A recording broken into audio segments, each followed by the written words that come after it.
آپ کہتے ہیں تجارت سے رزق ملتا ہے، کچھ لوگ کہتے ہیں کھیتی باڑی کرنے سے رزق ملتا ہے۔ قرآن پاک نے فرمایا اللہ رزق دینے والا ہے، وہ نہ دے تو تجارت بھی ناکام ہو جاتی ہے، کھیتیاں بھی جل جاتی ہیں۔ آپ تو اچھے تاجر ہیں، لیکن جائیے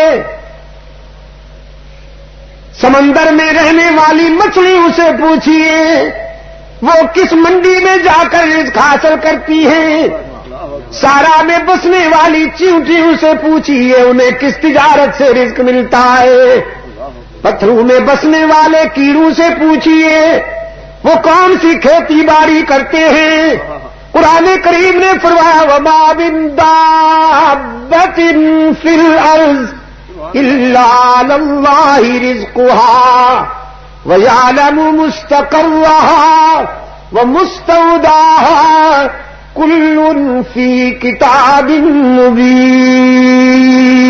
مبین۔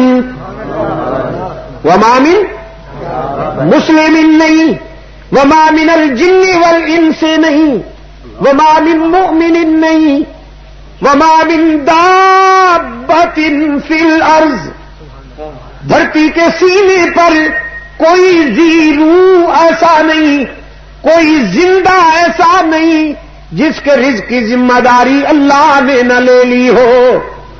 وہ سب کو رزق پہنچا رہا ہے، سب کا پتہ بھی جانتا ہے، سب کا ٹھکانہ بھی جانتا ہے۔